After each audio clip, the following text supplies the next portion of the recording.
I am here to talk about a collection from the grave. This is my video about the Cork and Vine collection. This thing came out like 2 months ago, so you guys probably don't care what I'm about to say. And if you don't, feel free to click off of the video. But this is still available in stores, so it's not like if you hear something that you like, you can't go get it. All of these are still in the stores. I was in the stores like yesterday, and they're all pretty much still in there. And so I just thought I would kind of give my 2 cents on the collection as a whole. I have burned several candles from it. Since I'm just kind of picking back up with recording, I'm not going to record an individual review on each of the candles, but I'll just kind of give you a synopsis of what I think and just show you all the candles as a whole, even though it's after the fact. I know some of you guys were asking me about my thoughts on a few of these, so without further ado, let's just get right into it. Okay, so the Cork and Vine collection was kind of like the transitional collection from the summer into the fall. It came out right after the Perfect Beach Getaway, what is it? What was it called? The one with suntan, all of those. It came out right after that, and so a lot of people were burning this as they transitioned from summer into fall. Last year, that would have been like the Artisan Market collection or the fresh picked like fall ones like Harvest Peaches, Heirloom Pumpkin, that collection that came out. So it's kind of like, you know, that transition collection that always pops up between summer and the fall candle releases. And so I was kind of excited about the theme. The wine theme is pretty neat, and they're really beautiful looking. The lids are gorgeous. All the lids are this gorgeous gold color. It says Cork and Vine, and it's got the little leaf with the little grapes in the middle there, and you know, that is raised up super pretty. I think they're kind of elegant looking, and so I liked it. I was feeling the collection, but like almost everything is a repackage, something we've seen before, nothing new in this story. And so a lot of them were just kind of, you know, there was really nothing that just knocked my socks off. The only one that I just really, really loved, there was just one, and I'll talk about that one in a minute. So, this collection had 7 candles, and so I got all 7, I believe. So I have burned 4 of the 7 candles, and I have 3 left, and these might just stay in my candle cabinet because I'm ready to kind of transition into some of the different collections. Usually I'll buy a collection and burn almost all of it, and then maybe 2 or 3 will be left over, and those just kind of stay in the candle stash until, you know, I get to them or the next year or whatever. So the first candle that I have here is Napa Valley Sunset, and I have not burned this, but I have heard that the body care that is named the same is amazing. However, the candle doesn't smell like the body care. It's got kind of a melon tinge to it, and it says Napa Valley vineyards are the most romantic at sunset. Notes of velvety fig, soft oak moss, and luminous white musk recapture this golden hour. This one is very interesting. It does have a little bit of a musk, but it also has like this sweet fruity smell, and it's very interesting. I think I will like it, but I haven't burned it, so I can't give you a whole lot more than just kind of like my first impression. All right, next there is Sun Drenched Vineyard. And Sun Drenched Vineyard is like the wine candle that we've seen like 800 million times in 800 different collections. It says a full-bodied blend of rich fruit, white wine, grapes, and oak recalls an unforgettable day at a family-run vineyard in Sonoma. And this is the same thing as Wind Down, I think is what it was called, from the Glitter Lid collection. This one is released all the time, over and over again. It's just that generic wine scent that Bath & Body Works does a lot. All right, next up we have Citron Cedarwood. This is not a new scent. This has came out before, I know, in the French Provence collection. It's probably came out in other collections as well. I actually really like this scent, and I didn't burn this one because I had a French Provence one, and I burned that one instead like recently, and so I just didn't burn this one. I'll just hang on to this because this is the only Citron Cedarwood I believe I have left in my collection now. So this one is definitely like a cologne-y smell, but this is one of my favorites of the cologne smells. I'm not much of a cologne smell person, but this one I do enjoy. I enjoy this one and Sandalwood Citrus. As far as like musky ones, those are the ones that I like the most. It says this blend of aromatic cedarwood and sunny citron with a hint of mint is as carefree and sun-kissed as the hills of California wine country. So this one, yes, it definitely smells like cologne, but it's a crisp, airy cologne instead of like a cloying, like seductive cologne. This one is more of like an energizing cologne scent, more of like a daytime cologne than a nighttime cologne. And so I do enjoy it, but I have burned that candle before, so I probably won't burn this one at least anytime soon. So the other 4 candles in the collection I have burned. These are pretty gross. I haven't cleaned them out or anything. Like I said, I'm just really rusty right now.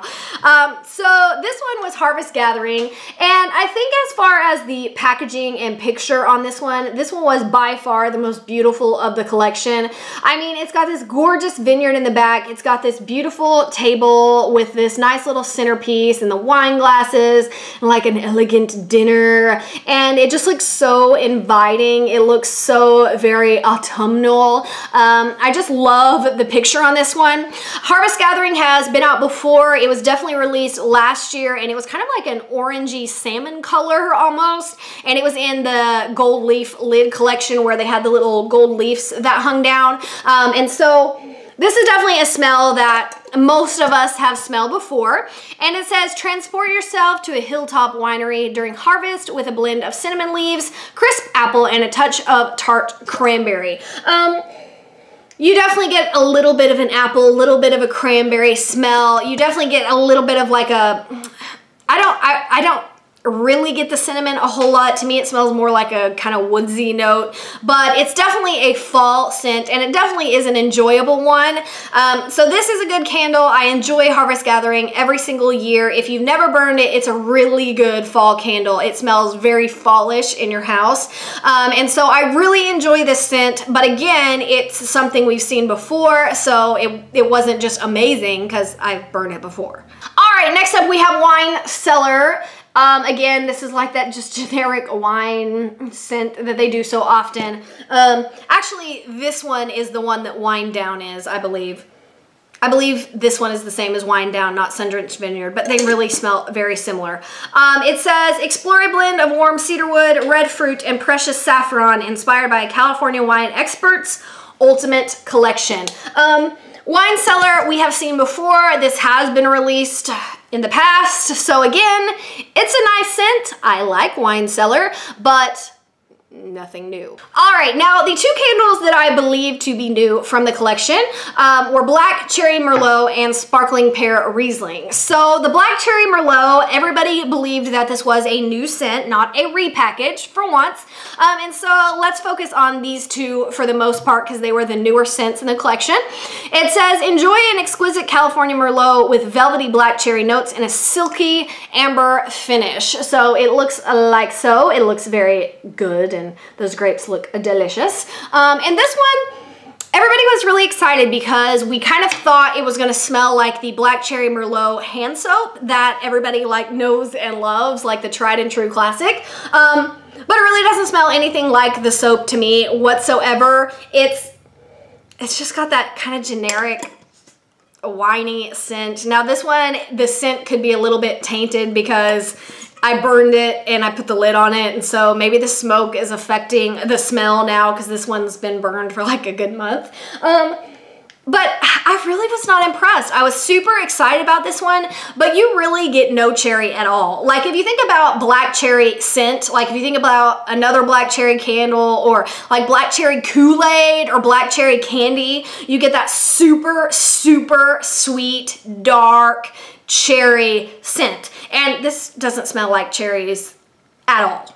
Like there's no cherry scent to this whatsoever. Now the amber, yeah, I get that in there, but honestly, I was expecting a deep, sweet, fruity, black cherry scent. There's no cherry at all, like at all. Does it smell like Merlot or like wine? Yeah, I'll go ahead and say that it does. But I was just hoping for a little bit sweeter note than I got out of that one. And also the throw on that one was pretty weak. I had it burning in a bathroom that was rather small, and I really could not smell it after the first like fourth of the candle. So for me, that one was a big disappointment and pretty much a dud in my book. Maybe I just had too high of hopes for it. Maybe I set my expectations too high and it couldn't live up to my standards, but it was just kind of like, meh, like, whatever. All right, so now let's talk about really the only candle out of this entire collection that is worth talking about, and that is Sparkling Pear Riesling. Now, I believe this is also a new scent. If it is a repackage of something, I do not have the candle that it is a repackage of, nor can I just identify the smell from memory. So you guys feel free to correct me if I'm wrong, if this is a repackage of something, but to my knowledge, it isn't. To my knowledge, this is a new scent, and oh my gosh, like when I first smelled this, I was kind of like, I like it, but I'm not sure. I was very like, do I like it? Do I not like it? Do I like it? Do I not like it? I was very torn. Like I'd smell it once and be like, oh, that smells delicious. And then I'd smell it again and I'd be like, oh, that's disgusting. Sparkling Pear Riesling says, the bright, crisp Riesling grape and juicy California pears combine to create a refreshing fruit-driven vintage. Now this to me is the most authentic smelling out of all of these collections. This really does smell like a Riesling wine. It's got that bubbly, white, winey, grapey-ness to it. It really does smell like you are about to drink some wine and you smell the wine before you take a sip. You definitely get that kind of bittery grape note that you get in wine, and it's just very effervescent. Like when you burn it, it's got this effervescent, bubbly, kind of Chardonnay-y feel, smell to it that is like probably totally off the wall, but that's the best way I can describe it. Like you burn it and you're like, ah, that smells like just a really bubbly, delicious, thirst-quenching wine that you're having with a nice meal, and it just tastes delicious. Like, I don't know. And this candle was so stinking strong. Like me and my sister both were like, dude, that candle was amazing. So this was definitely the underdog. When I first got it, I was kind of like, I'm not really sure about that one, but it's a new scent, I believe, so I'll give it a try. And like, it's amazing. So if you kind of missed out on some of this wine collection and you only want to get one of them, this is really the only one you need, at least as far as the ones that I have burned are concerned. Now, the other three might be amazing, and since I haven't burned them, I'm sorry, I can't help you. But out of the four that I did burn, this one is absolutely fantastic. I thoroughly enjoyed it. It is by far, hands down, the best one in the collection. Perfect performance, perfect throw, super strong, very unique scent, very just refreshing, delicious smelling. I loved it, and so did my sister. All right, so that is just my cumulative video about the Cork and Vine collection. Again, sorry if this is a little bit after the fact, but I am trying to kind of get caught up, so if you don't care about a collection that's a month old, like I said, you don't have to watch the catch-up videos, but hopefully I'll be able to do a more kind of current and relevant recording schedule here pretty soon. So that's it for this one. Which ones did you guys like from the Cork and Vine collection? Did you like the vibe of it? Did you think it was a good transition collection, or was it kind of eh for you? I would say as a whole, this collection was very for me, just kind of meh. Like I could really just give or take them all. Like I could really do without all of them. This was, Sparkling Pear Riesling was definitely the winner and definitely a good one. I would purchase another one of this. Everything else, one is more than enough. So let me know if you guys felt the same about Sparkling Pear Riesling. Did you like another one better? What did you think about the collection?